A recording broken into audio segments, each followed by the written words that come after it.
Hello, everyone. My name is Felix Xu, a CEO from Bella and ARPA. This is Open Finance Conference, Season 1, Crypto Used by Billions of People panel. Welcome to watch our live stream. Open Finance Conference, OFC, is a global open finance conference co-hosted by Chen News, the leading Chinese crypto media, Win Crypto, the integrator of crypto industry resources, Bihu, the top cryptocurrency community app in China, MyKey, a decentralized ID platform, and D1 Ventures, a crypto-native investment fund. OFC is committed to provide an open platform for developers, investors, KOLs, and DeFi enthusiasts. OFC will encourage idea exchanges and business links between East and West on global blockchain financial innovations. With a community-driven new model, it will release the power of DeFi February in China and the rest of the world. So today's panel is about stablecoins, and which is one of the hottest topic recently, especially fueled by the DeFi frenzy. And I do think that stablecoin is definitely one of the cornerstones for DeFi. So today I'm honored to be the host of this awesome panel of stablecoins. We are able to gather some of the rising stars today, including Brian from Kava, Ken from GMO-Z.com stablecoin, and also Dole from Terra. Cool. So I'll start to, so first, to start, can you guys just talk about the recent progress in stablecoins and in general, and what is really going on in the space, and what are your focuses recently? Can we start from Brian? Yeah, sure.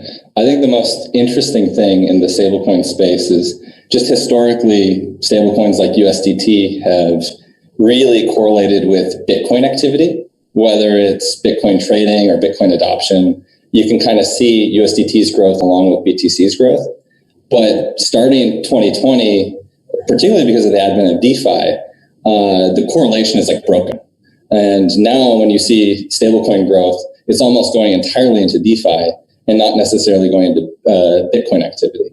So I think that at least from today's vantage point, I'm not talking about just like the long-term future, but the short-term future, it really does seem like stablecoins are the main on-ramp into DeFi. And for investors, it's almost created this like two-part thing that they need to now be mindful of their portfolio. Where before Bitcoin correlated to every crypto asset, but now it's not correlating to the activity that's going on in DeFi. So I think it's creating this like decision tree or this portfolio construction where now investors need to both think about Bitcoin as it correlates to many of the majors, and then DeFi as it doesn't really correlate to that any longer. I see. What about Ben? What's your view on the stablecoins? Sorry, Ken. What's your view on the stablecoin recent progress? Yeah, sure. Like Brian said, stablecoin used to be all about USDT, but the last couple of months has been really interesting because the timing wise, it was really the pandemic. The fear towards their sovereign currencies, like for US, for example, they've issued trillions of dollars as part of the stimulus package, and people start to doubt the actual fiat currency, right? So that was definitely one aspect of the what drove stablecoin, and the other thing is that we're seeing the rise in regulated stablecoins, USDCs, Paxos. So I think credibility is getting more and more important as many of the large institutions come into the market. I think going forward, it's just going to grow and grow, and there's going to be more reputable companies coming out with these asset classes. What about Dole? What's your view in the Korean market and also globally?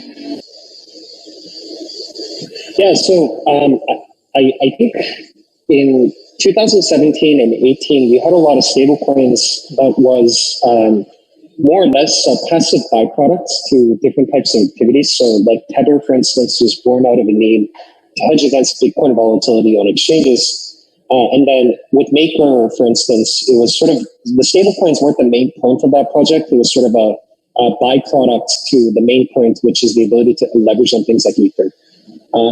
I think recently we've started to see sort of a ecosystem build up on stablecoins, such that a lot of projects are building native utility to what can be done with the stablecoins.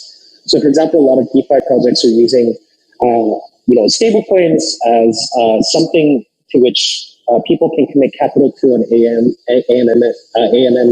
and to earn a yield through different types of governance tokens. There's passive income protocols such as what we're working with, where you can use stablecoins as a way to deposit money and have your principal fully protected while at the same time earning a stable, attractive yield. I think there are lots of payment companies in the space that are doing some pretty interesting work as well, where stablecoins are used as a main sort of the payment conduit. So it's pretty exciting. Yeah, I think one of the major trend is that used to be like the USDTs is kind of the middleware between fiat and also Bitcoin, but now I totally agree with Brian. It's becoming like a payment tool and also like a savings tool as well. So I think though, like you guys are working on a project called Anchor, and it's kind of the savings rate project. So can you kind of elaborate on that and share your motivation of doing that project? Yeah, so the primary interest is I've always been interested in ways to get people that don't know that much about crypto to start using it. So but I thought the problem with existing DeFi protocols is that the interest rate is too volatile. So if you look at Compound, for instance, essentially what's powering the yield is demand for leverage on Ethereum and USD20s, right? So when the market is good, the demand for that leverage goes up, so the interest rates are quite high. And then in sort of ceteris paribus conditions, you basically have no interest at all. But Anchor is a little bit different in the sense that the yield that you're seeing is actually a repackaged form of staking returns on major POS protocols. So you can sort of think about it as where when a user deposits stablecoin, a portion of those stablecoins are used to facilitate the entry of staking positions across multiple chains, such as Terra, Cosmos, Polkadot, Algorand, Solana, so on and so forth. And then the staking returns that accrue to these positions are conferred to the user in the form of a staking yield. And then given that, the staking return or the block reward is the most stable form of wealth generation across all of blockchains, a diversified stream that is coming from multiple different blockchains of that sort is able to generate a more stable passive income experience. So this is one of the reasons why we think it's going to be a game changer in sort of the narrative of savings protocols. I see. Actually, I noticed that both Kava and Terra, you guys are not built on Ethereum, right? So can you guys share the problem with Ethereum right now, the DeFi on Ethereum right now, and also the ecosystem outside of Ethereum? And are you guys going to do cross-chain solutions to bridge other assets into from Ethereum to your own ecosystem? Start with Brian. First, I just want to say, I didn't know that was exactly what Anchor was. I think that's cool. You're doing a staking index yield product. I thought it was much more analogous to Compound. But you didn't mention Kava in those staking things. Got to put Kava in there. Yeah, thank you. That's how you do deals here in crypto. You just tell someone on a panel, and then they say, okay. Anyway, so with Kava, we decided not to do things on Ethereum, and we actually had come from a background building layer 2 solutions, so payment channels for DAI and other stable coins and assets on Ethereum. And it's just really difficult to build anything that you can trust within Ethereum. As developers, we knew that we could run robust tests and have a pretty good idea of all the outcomes. But because programming is Solidity and it's just sort of an open smart contracting platform on Ethereum, you just have so much room for attack vectors that you can't even test for and know to test for. So I think that was always one of our major concerns as we looked to build a platform for Kava. And then the other considerations that we kind of foresaw, and they came to light in 2020, is just gas fees are really difficult, both in terms of just transaction speed, or not transaction speed, but transaction scaling. And it gets particularly problematic with oracles. So when you want oracles posting prices regularly, it just gets really, really expensive if you're on a network like Ethereum, where you're competing for like CryptoKitty transaction space, and now actually USDT has really just taken over the bulk of Ethereum. And then like one of the final concerns that we addressed with how we designed Kava as a standalone proof of stake system run by validators was we just knew that from the ground up we needed our own security model that was all tied to the same native token, because then we could have those nodes stake that token, and we can create models going forward that function like Keep's TBTC model, where you have people stake, you share a multi-sig across all the nodes, and they can serve as kind of shared custody of other assets, which is actually really important when you're bringing on something like BTC or XRP from another blockchain. So for all those reasons, we just knew that Ethereum was kind of a minefield that we wanted to avoid. And we knew with something like Cosmos, where you can program in Go, you can get really close to formal verification of all the code that you do, where you know exactly what the inputs and the outputs are going to be. Yeah, that makes sense. I think like we did a deep dive survey like to all the Western and Eastern DeFi actual community from ARPA, and then like we got 800 replies, and most people are complaining about gas fees and speed. And actually, like I think the total penetration for DeFi right now is less than 1%. Really, like there are just like thousands of people. There are only like a thousand, maybe like 3,000 people doing the yield farming in China. Maybe all over the world is like 10 times of that, but that is only less than 1% of penetration. It's mostly due to the gas fee. I was mining Yam on the first day, and I spent like $1,500 on gas fee just moving, between compound and 1,000, huh? Wow. Yeah, I mean, what it really says is it's not actually bad for Ethereum. It just means that the stakes that you can play in Ethereum need to be really high for it to make financial sense. Yeah, fortunately, that left out all the small people. Yeah, it creates a huge barrier for the users to enter. Yes. So Ken, actually, like I was not very familiar with GMO-Z.com, and then like I saw the website. You guys do mining, exchange, and also now stablecoins, and you guys are going to release I think it's called GYEN, and JUSD or something. Like, can you elaborate on that, and also can you share your roadmap on the stablecoin initiative?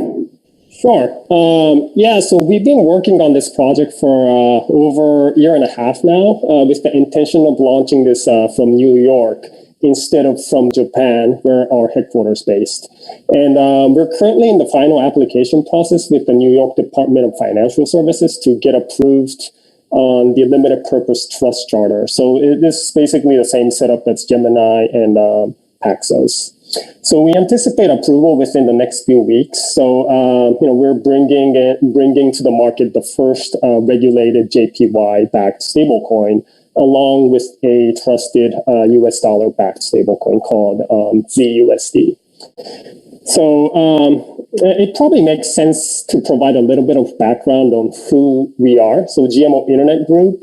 We're an internet and financial conglomerate based out of Japan, publicly traded, operating since 1991. So in terms of the financial business segment, we have a Japanese digital bank. We have a FX trading platform, which have done the largest trading volume globally for the past 7 years.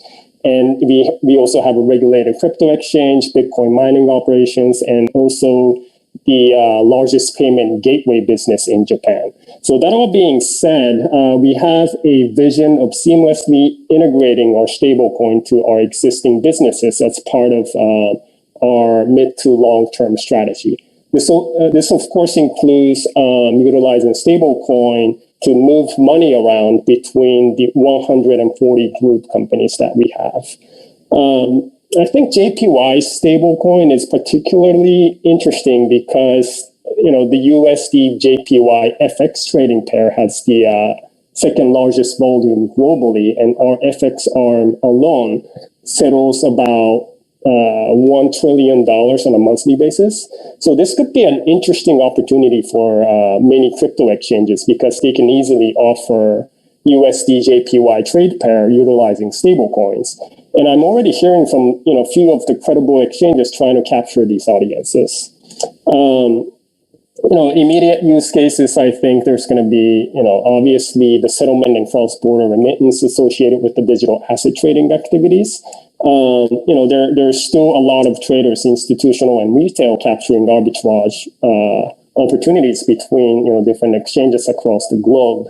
So there's actually quite a lot of activities going on behind the scenes, such as rebalancing of different fiat currencies they have at their banks, rebalancing digital asset portfolio, and so on. So, and also getting JPY physically out of Japan for any digital asset or crypto-related companies are very challenging given the low risk tolerance of the local banks. So JPY stablecoin can of course serve these audiences as well. So that's sort of where we're at. We're launching in the next few weeks. Very excited. I think I think crypto has to go to the traditional finance market, especially through some corporate coins like JP Morgan coin. To be circulating within their ecosystem. And also, I totally agree with Ken that FX has huge trading volume. There's a lot of settlement issues. Maybe stable coins can take a share of that huge market. It's definitely very beneficial for all cryptos. I have a question. I actually have a question for Ken again, on the regulation part. Regulation is definitely one of the catalysts and also like a cornerstone to create credibility for stablecoins. What is your strategy to be compliant and also to get all these regulatory approval from U.S. government and also maybe the Japanese government? Yeah, so it's an interesting question. So Japan, being headquartered in Japan, but actually launching this from New York, there's a reason, right? So Japan hasn't really labeled stablecoin as anything, so we don't know which license we should obtain in Japan to launch stablecoin. They just label it as a non-crypto asset, which means that even us, having our own crypto exchange, we can't list our stablecoin there. So that's one of the reasons why we chose New York. New York Department of Financial Services has been regulating stablecoin for almost 2 years now. Gemini Dollar and Paxos, these two are regulated by the New York Department of Financial Services. And, I think it's super important going forward to be regulated, and having the oversight from these regulators to be compliant with any guidelines globally. The FATF guideline, there's a FinCEN guideline, anti-money laundering, etc. As I mentioned, it might have been pre-recording, but there's going to be a lot of more and more reputable, large-sized companies coming into this digital asset space, right? So what they're going to look for is accountability, credibility, reputation, etc. We're choosing to be regulated. We don't want to be. We want to be the opposite of Tether. I know there's a lot of massive tractions around Tether. It's the most used stablecoin out there, but no one really knows if it's 100% backed, right? So being regulated, being transparent is one of the key aspects that we really focus on. For sure. I think USDT has a lot of lead advantages, but over time people will switch to maybe something more credible. USDC is getting a lot of traction in the DeFi world. And they're gonna see that more and more eating the pie from USD Tether. So though actually I know that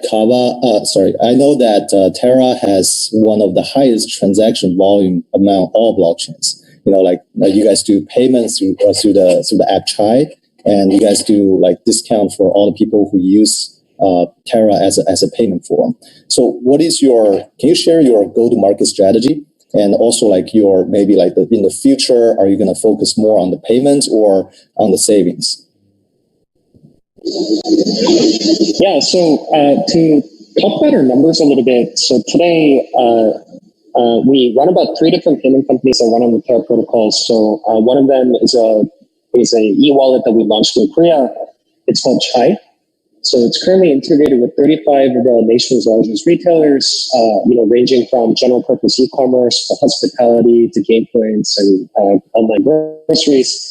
So this company is doing about $1.2 billion a year in annualized transaction volume and is servicing close to 2 million users as of today. And we also recently acquired a payment gateway called Imports.kr. So this is a payment gateway in Korea, servicing about 1,500 different merchants. And it's doing about $3.2 billion in annualized transaction volume. So largely, looking at everything combined, at the end of the year, we're looking at around like a $5 billion USD transaction volume run rate, which would roughly put us in number 3 or maybe number 4 place in terms of payment service providers in the country overall, outside of crypto. And then we also run a e-wallet in Mongolia called MiniPay. So this is a little bit smaller, but it's doing about 30 to 40,000 monthly active users. So which sounds small, but given that Mongolia has like 2.8 million people with mobile devices, it's roughly 1.5% of the population. So that's pretty interesting. Where we see sort of the go-to-market strategy as being interesting is, just for payments, I think there's actually a lot of things that payment companies can do in the margin to be more attractive. But it's simply really hard to do if you don't own sort of the underlying banking infrastructure. So, for example, a lot of payment companies in Asia would love to settle early, and so some of the biggest players, like maybe WeChat Pay or Alipay, has the means to do that.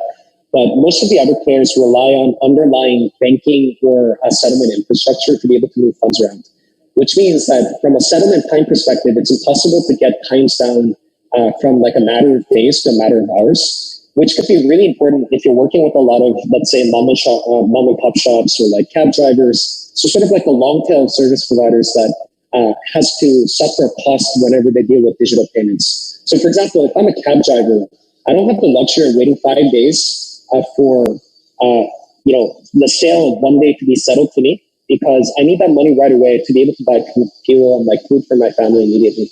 But the average settlement time for digital payments in, let's say, East and Southeast Asia is somewhere between 5 to 10 days, depending on which region you may be. So that's really expensive cost. The ability to settle on blockchain means that you are able to free yourself on the underlying infrastructure.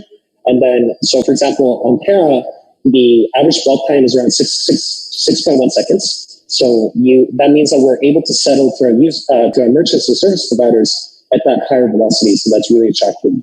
The ability to own your own infrastructure means that you can have cost saving benefits in terms of costs. So that's also another really important dimension as well. The reason why we're interested in savings is, yes, we think as a standalone application, Anchor would be really interesting in the sense that, especially in this low interest rate environment, the ability to park your capital for more attractive rates is highly, highly attractive. But at the same time, we think there's a lot of complements between ubiquitous payments and attractive savings, right? So in a wallet, if you are able to just keep your money and then that earns a high return, so that's attractive.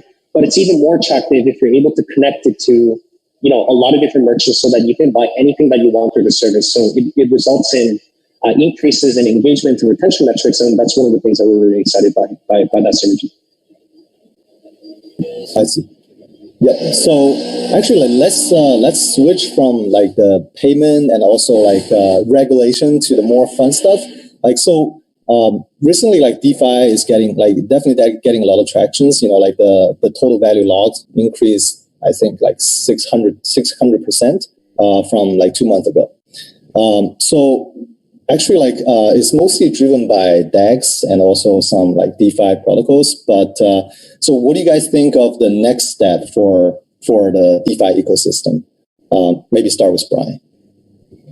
Well, there's so much in the DeFi ecosystem that needs to happen still.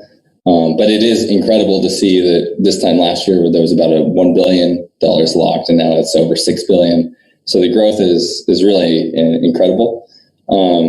I would caveat, though, that people talk about total value locked all the time. I actually don't think that's the right metric.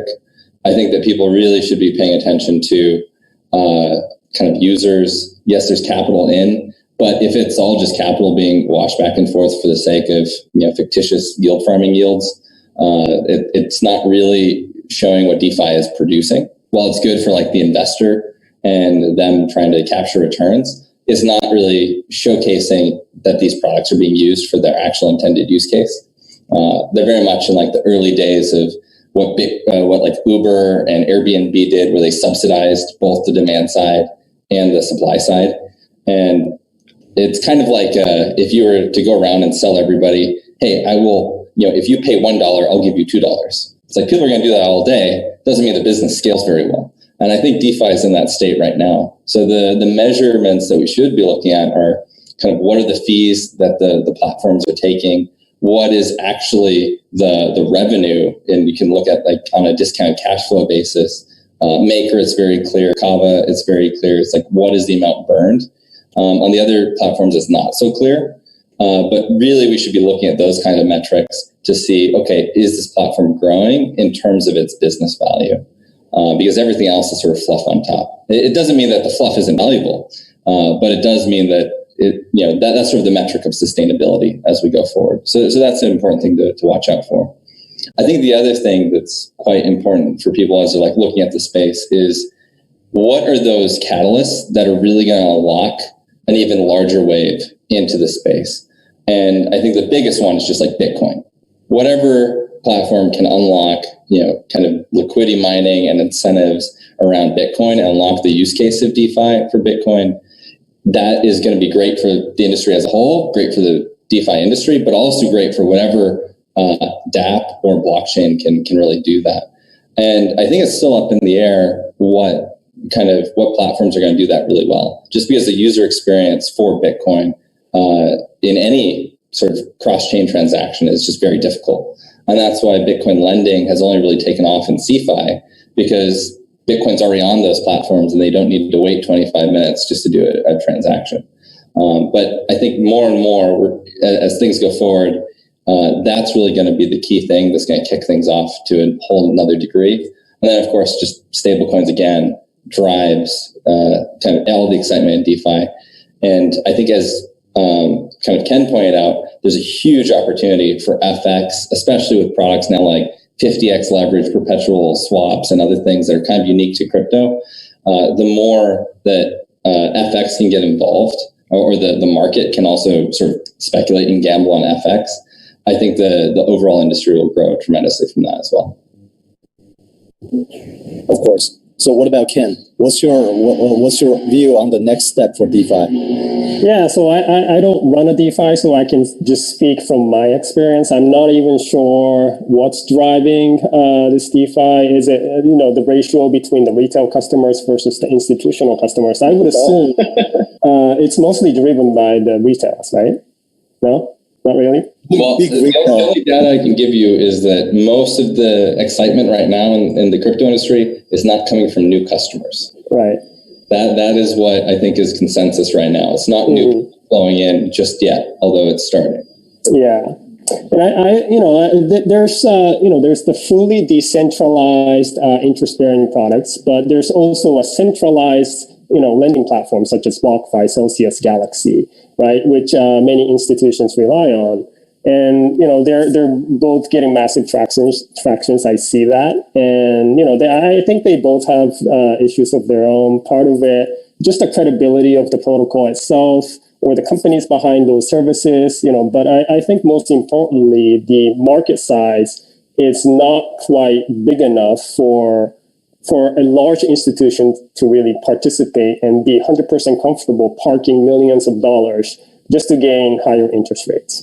So, from an institution perspective, I think the risk reward still doesn't make sense given the size of the overall digital asset market. But, it's an interesting space, and I think it'll grow tremendously within the next 1, 2, 3 years. Especially when we can get the outside of the new traffic into the DeFi. I think there are several barriers right now, obstacles right now, like the gas fee on Ethereum is definitely like one of the near term problem that needs to be solved. and also like to open up, BTC. And the next step is going to be like to attract people outside the crypto to participate into DeFi. So what about though? Are you guys, so because like you guys are working with payment, and I assume a lot of your users not really crypto traders. So what do you guys think of the to attract new traffic from outside of crypto into DeFi world? Yeah, I think for the vast majority of people that aren't sort of crypto friendly or crypto native, sort of the middle steps would be complements in the blockchain space that are very similar to what they're able to get in their existing financial stack, but perhaps with like a couple of terms that really, really outshine. So, for example, that's why for Anchor, like if you are able to offer the same type of user experience that you would get from like a neobank or a top fintech service, where you are able to deposit fiat over regulated rails like ACH, wire, debit, and then you just happen to be earning an interest on that compounds more frequently than what you can get from a commercial bank, has more attractive rates, and you are able to show, let's say, a couple of years of stability and solvency. So I think that's some of the things that's going to get people to press over. So I think one of the things that really did a good job of this is like Bitso, which leverages, to my understanding, XRP, because they captured like a major corridor for remittances between the between the U.S. and the Mexico border, whereby previously immigrant workers in the U.S. didn't really have legitimate channels to send money to Mexico, given that they weren't able to open bank accounts. But with things like Bitso and leveraging XRP, they were able to do that much, much better in a user experience that you would expect from the likes of Venmo, if you will. So I think a lot of bridging effects between crypto and fintech is going to be one of the key things going forward. I'll add on something to that because I think it's a very important point, is just that user expectation that Doe said. You want to do everything at parity and then outshine in some area. And I think what is really interesting right now is kind of 2012 to 2017, 18, everyone believed that this trustless nature of blockchain was the key thing that was going to outshine. But I think what's showing up in kind of the DeFi space is you actually want to have an at par user experience, which you can't really get in terms of payments from something like Ethereum. You can get with a faster blockchain like Terra or like Kava with our USDX. But what really starts outshining is when people can get that savings rate that they can't get in the traditional space, and you combine those two things. So like for us, a really cool thing that we unlocked recently was a partnership with Swipe. And that creates a debit card that people can now store USDX, get a savings rate from it, and spend it at 60 million merchants worldwide. But that was, that all that stuff existed previously for Bitcoin. The major difference was that retail had to learn what Bitcoin was, understand its volatility, and then try to spend it with a debit card. Now what we have is a combination of that debit card situation, but now with stablecoins. And I think that's really going to be this unlocking factor. And it's not just going to be our like USDX doing this. It's going to be DAI. It's going to be USDC. It's going to be every other stablecoin as well. But I think it's really going to be that function of just having this nice alternative cash account product where you can keep all your funds there. You can still make payments off of it. And it's the same user experience that they're used to, but now they're getting all the improved yields that are offered today. Yeah. So Brian, just as a point of curiosity, did you say Swipe with the new integration? Yeah, Swipe. Oh, so how is the interest rate funded on that? How is the interest rate? So yeah, they're holding USDX. USDX are stablecoin in their wallet, and they just spend off of that. So whenever they swipe a card at a merchant, they pay that processing fee still like you would normally for any other Visa card, but they just debit it from the wallet directly, and their Swipe is the payment processor in that situation. Got it. Okay. So you don't earn like an deposit interest in USDX. Sorry, you might not know this, but with USDX, there's no like locking up in a contract. It's just get paid out every block, like block by block. Got it. Okay. That's pretty cool. I think one major trend is that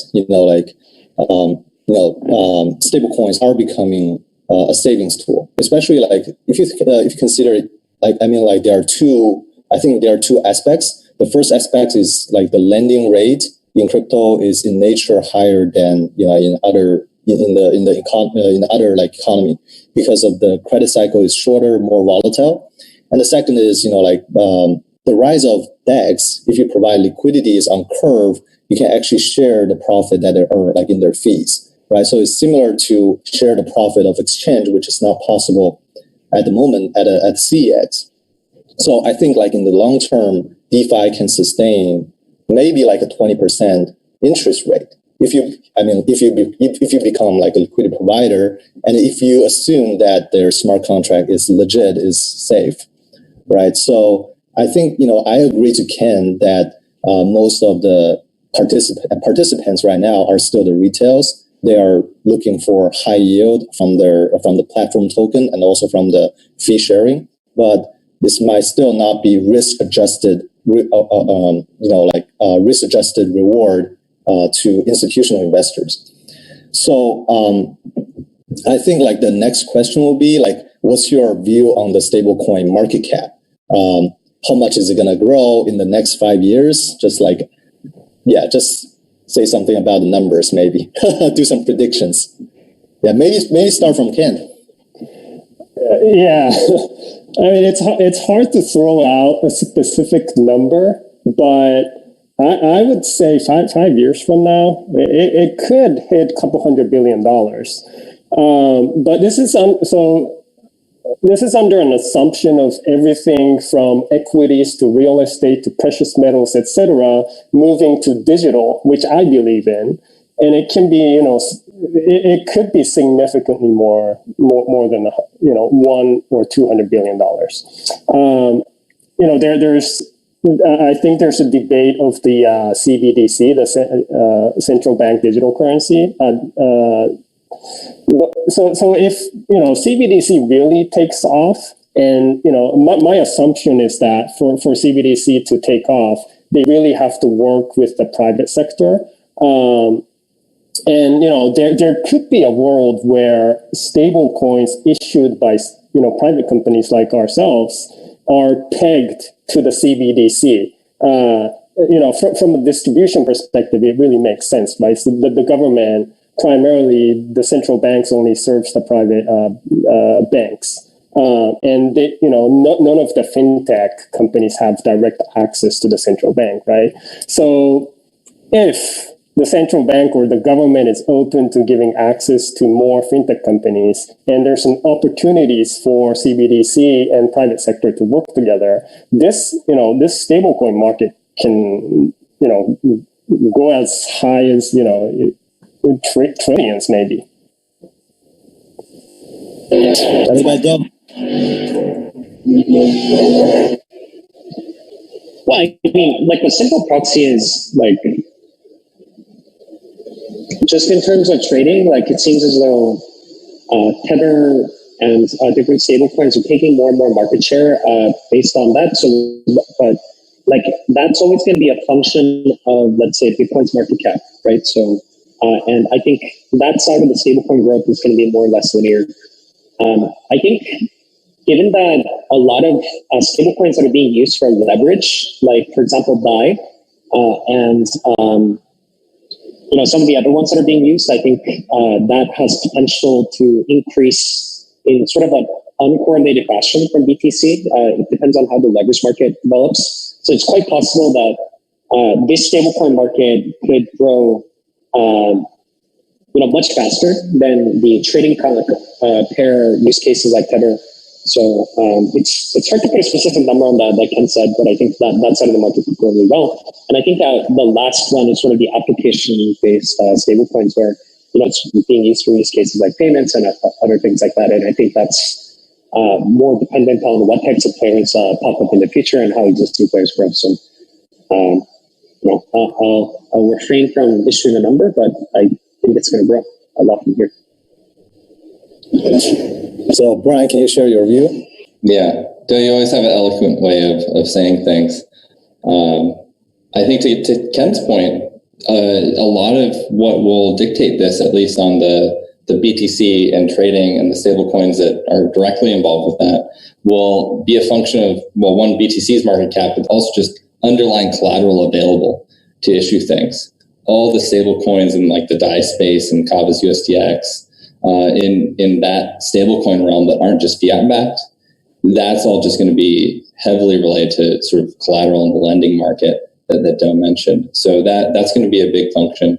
And you can think of it as one part function of Bitcoin's overall market cap, as well as just what other new collateral gets unlocked. Is it, Binance Coin? Is it, Bitcoin Cash? Whatever it might be, as DeFi grows and grows and absorbs more of these assets, that can grow. And then, as Ken mentioned, with just other larger assets like digital property, houses, that could be a huge boon for the collateral space that then stablecoins can be issued off of, almost in like a reverse mortgage fashion.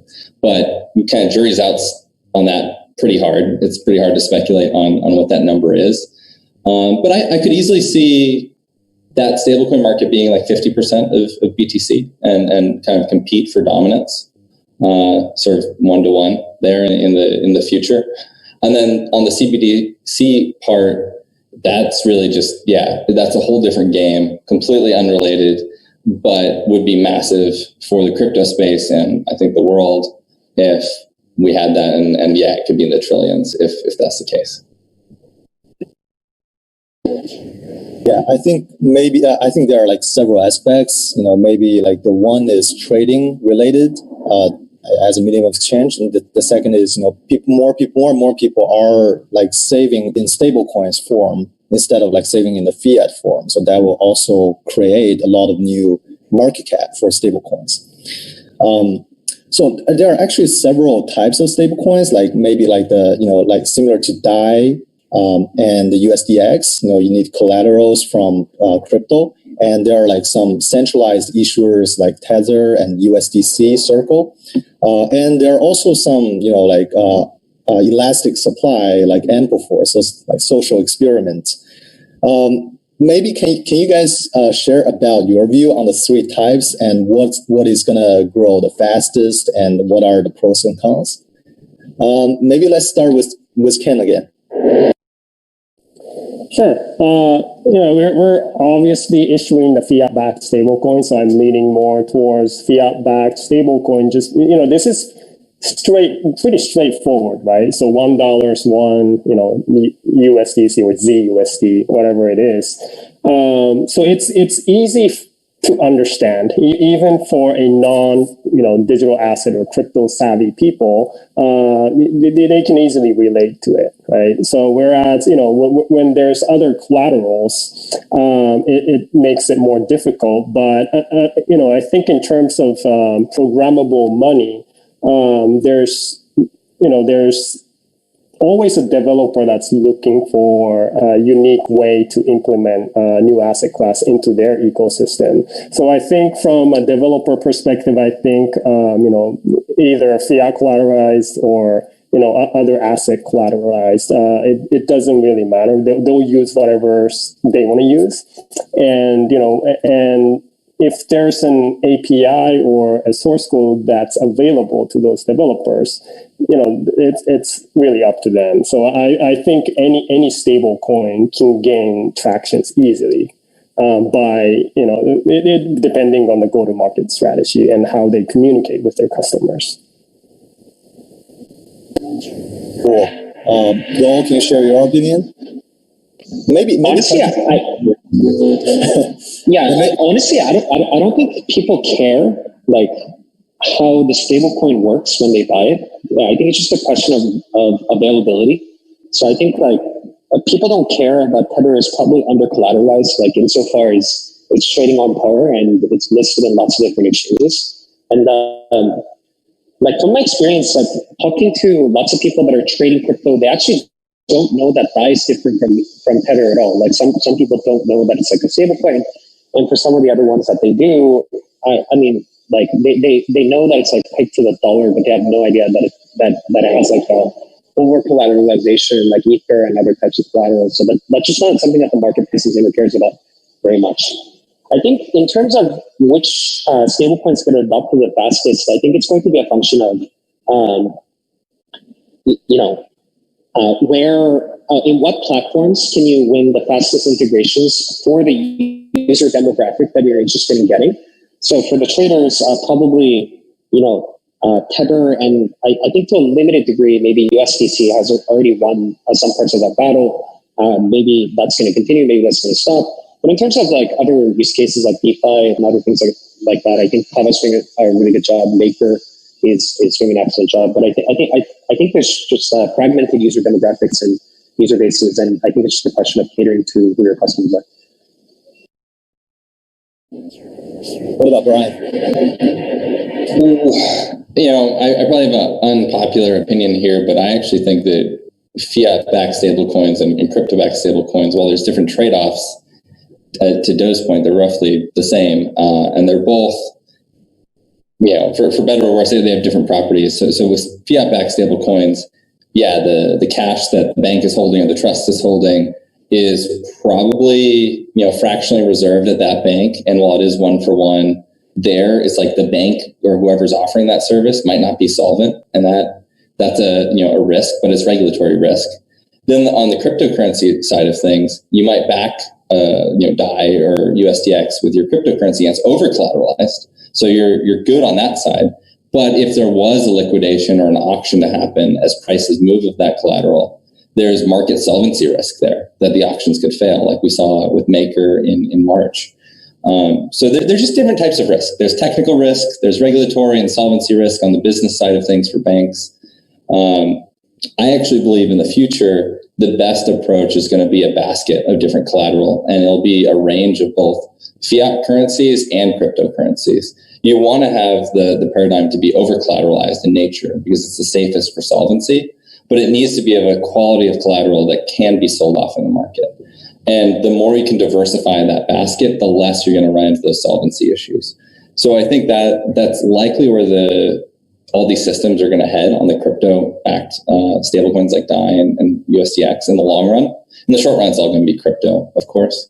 And then you mentioned Ampleforth. I love Richie and the team over there. I think it is a great social experiment.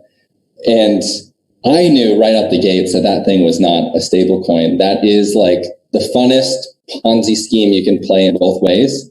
And it's not because of the reasons why people think, it's because that the protocol moves all on its own and snowballs up and snowballs down naturally. But then the exchanges have like this time-locked step where they're just out of sync with the blockchain, because a wallet for an elastic supply is really hard to manage from the exchange point of view. And it's actually the retail traders that get burned by something there, where the people who are tech savvy and they can look at the blockchain and know what the value is, they can game a system like Ampleforth and almost like Arbit. So I think it's super fascinating. I don't think that's going to take off in adoption, but it might stay forever as like a great gambling game. I don't really know what the future of Ampleforth is, but again, very fun. Yeah, I think so too. I talked to Ricky last year, and we were talking about the mechanism, and I also mentioned that the exchanges are very difficult to cooperate. Had to go to the whole like DeFi scheme where people use wallets. And actually, I think that strategy pretty successful. I think at least they attracted a lot of traffic. I mean, it's always kind of a rising spiral or a downward spiral. So there's it's what crypto people love. Like the whole market is primarily speculation still to this day, and there's no better thing to speculate than something like that. It's going to go way up and way down really fast. Yes. Okay. Back to this serious topic. Maybe one of the biggest problem that always intrigued me is that there's no way to create credit in stable coins, because like if you use crypto as over collateralization, then it's always shrinking the volume of the stable coins that can be issued. And if you use fiat, then you have some credibility issues if you are not 100% backed. But then, like if you look at traditional finance in the commercial banks, but there's always just like one Federal Reserve ratio that's maybe 10% or maybe some percentage. So what's your view on creating credits? Is there like a possible way to create credits in the stablecoin market? Maybe start with, who wants to answer this? Ryan, go for it. So when I entered the crypto space, I actually thought that layer 2 solutions like Lightning were one of the most interesting ways to create credit. Sort of like, there's the cash level, there's M1, M2, M3. I always thought that Bitcoin was that fundamental cash layer, and everything else built on top was effectively credit. And I think that's still true. And you get different efficiencies the higher you go. The more you can move off chain, the more throughput you get. Similar with credit. Credit's just way more efficient than moving cash. And I always viewed Bitcoin and all the other crypto assets as like the hard cash, and everything else was built on top. What something like Kava or any CDP system is enabling is for that credit to be built on top of crypto assets. And what you're mentioning is, well, if you use stablecoins as collateral, it's really hard to make that over collateralized, because you're just getting smaller and smaller loans on top of that. And you're right. I think to get more of the asset that you want, it's hard. You have to use a different collateral type to really make that work. You can have a different stablecoin, of course, and use Korean won to get USD and vice versa.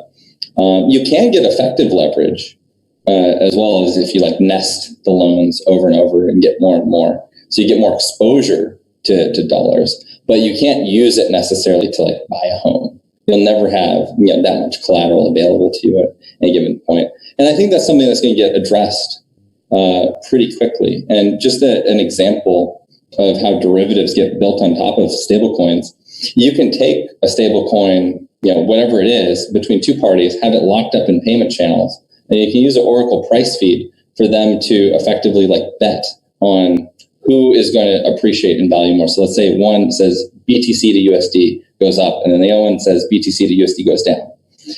You can use the price feed and have payment channel updates between the two parties, and you can almost get an over-leveraged or an under collateralized position, 50x, 100x, 1000x leverage on that bet between those two parties, and you just stream payment channel updates between the two of them.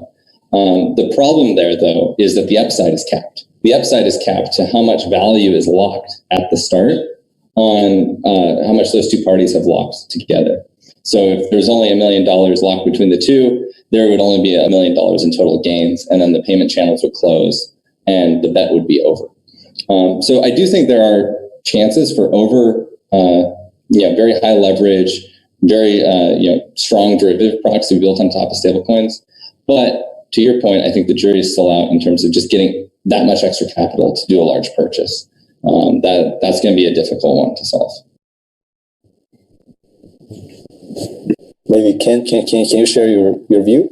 I'll defer to Brian Doe on this. So if you think about it, in traditional finance, what enables the issuance of under-collateralized loans is essentially sovereign violence, right? So if you don't pay back your loans, we're going to disclude you from the system. And that's an effective enough punishment that generally most people choose to pay their debts instead of filing for bankruptcy. I think crypto is a little bit early, because even if you got kicked out of Ethereum, for instance, they'll be like, well, okay, let me just do something else, right? And then and the problem is that even that, people have trouble doing, because you could just simply create a different ENS or a different system like that. So there's a couple of things that I've been sort of experimenting with, just whiteboarding some ideas out. But one of the things that I had in mind is, if you had sort of a payment network, and then the merchants needed to borrow money, then the network could have some sort of DAO or some sort of governance system where it analyzes the just the network analysis of the funds that are going to the merchants. So it would do essentially what is quite similar to things like Strike Capital, where you issue a short-term loan on the basis of and analyzing the merchant's transactions. And then in the case that the merchant is not able to make whole on their loans, it would, basically sever the connection with their customers, or essentially the customer's funds would be seized or something like that. In that case, even if the merchant is able to renege on his loan and then, let's say, create a different wallet, in the sense that there's going to be social pressures created to him in order to make his customers whole on their funds, there is some sort of punitive measure that the network can levy on the merchants in exchange for not paying back the loan. Of course, there's a bunch of social problems to this. So I think the idea needs to be refined. Yeah, I think to what you're talking about, though, you can have a protocol issue credit kind of on demand based on some credit score, some history or analysis. But then how you solve that solvency issue or people defaulting is you have another side of the market take like an insurance fund position where they're actually underwriting some of those loans. And in that way, you have a protocol that issues credit on demand, as long as there's, the second part, which is like the underwriters are willing to take the losses or bet on that. If you think about it, like a lot of the exchange coins work this way, where the customers of the exchange essentially write an uncollateralized loan to the exchange by purchasing the exchange token in exchange for, a discount on trading fees or something like that in the future. So, in some sense, it seems like this already exists in crypto. It's just that it's not explicitly stated as such. Yeah. We can even make tranches, right? So similar to the traditional finance, make several tranches which has like different risk metrics, and then you structure it. Yeah, so I think there's a lot of things that we can do in crypto stablecoins, similar to the traditional finance. That's called a exchange token pre-sale discounts, depending on stage of investment. That's pretty much the same. Don't get me wrong, the exchange coins have done well. I'm just saying they're essentially loans that are not collateralized, but with principal risk. All right, I think we're already running for an hour, so maybe the one last question is, can you guys all share about the product lineup, and also what's your next big announcement, and what's the timing for it, and and what's your plan for the next year?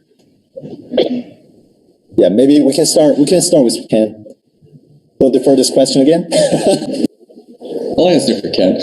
No. Yeah, so we're still pre-launch.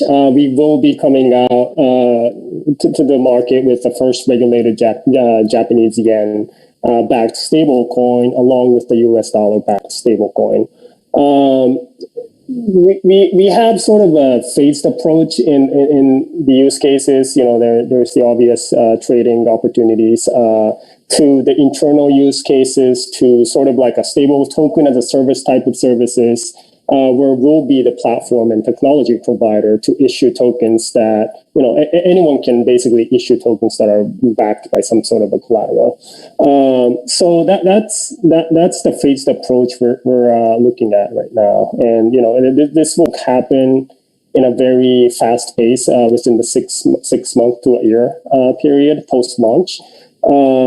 So yeah, look out for any press releases coming out. Very excited. Bill, can you share?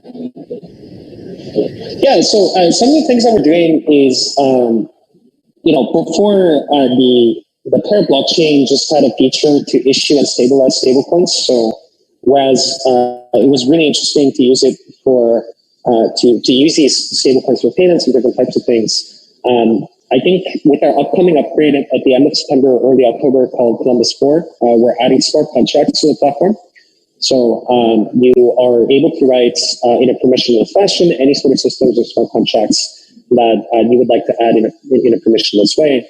We recently, a couple of months ago, launched an ecosystem grant fund for any developers that want to build interesting things on top of this. So, Anchor is one of those things that we're helping to take part in a first priority fashion from Terraform Labs. There's also lots of different applications that are already being built on top of the testnet that we think is going to be really interesting. So look forward to the launch of these projects over the next few months. Brian? So I don't like to think about a year. There's a lot that happens in crypto in a few months. So just go out up until December. What we'll be working on and releasing is the Kava blockchain is going to be upgraded to include an issuance module, which will allow single issuers to have the ability to mint something like USDT or BUSD or USDC directly on the Kava blockchain, leverage it for all of its nice transaction properties. The reason why we're building this in is actually because we saw issues with Maker having solvency issues. There wasn't enough DAI available to cover the collateral. And then they add USDC. So we're just sort of front running that issue before it happens on Kava and enabling it now. And I think what's cool is it's going to bring all these assets into the Cosmos ecosystem. Whatever other blockchain we bridge with, we have a bridge to Binance Chain today, but OK Chain and Good Chain with their DEXs are on the roadmap. Then the stablecoins can be moved there and used pretty seamlessly. And so that's one element. We're also expanding the ability of our bridge to Binance Chain. And we have a big priority on moving assets over like BTCB, which is Binance's custody BTC. So a user on Binance.com can swap BTC that they hold directly for BTCB.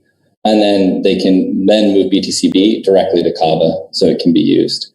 And that will be like, it's effectively like the Cosmos version of wrapped Bitcoin. And a lot of people don't know, but there's already about 9,000 BTCB in existence. It's not anywhere on DeFi Pulse, but it's over $100 million worth of it already just sitting there on Binance Chain. I think once we attach rewards, Kava liquidity mining incentives to BTC CDPs, we're going to see a huge influx of that being created and moved over to Kava to be used. So I'm very excited to kind of unlock one of the first BTC DeFi use cases there. And it's going to be a really nice user experience too, because it's going to be fast transacting coins, not slow Bitcoin. And just in addition to that, we'll have a few integrations of Kava into CeFi things like exchanges, where they actually can use DeFi services, get lending rates, but also mint USDX and get loans directly on some top tier exchanges. And that should be before the end of the year. So I'm pretty excited about that. A lot of people think DeFi is completely separate from sort of the centralized exchanges and applications. I think that they need to get married, and it's just best yield wins. And it's going to be one of the catalysts that's really going to grow the DeFi scene. And I think we're going to see that both with Kava, but also all the other DeFi applications too. Totally agree, because still CeFi is holding a lot of like treasuries, right, for all the cryptos and especially for BTC. So I think that there's definitely going to be a room of collaboration between DeFi and CeFi. And I think it's a smart move to collaborate with Binance because they maybe have the largest BTC treasury. Yeah. Okay, that's it. So thanks everyone. That's all for this panel. On Friday, there will be another panel on the globalization of DeFi community and the crypto wallet panel. And that's all for today. Thank you. Thank you so much. Thank you. Okay, thanks guys. Have a nice day. Very nice talking to you guys.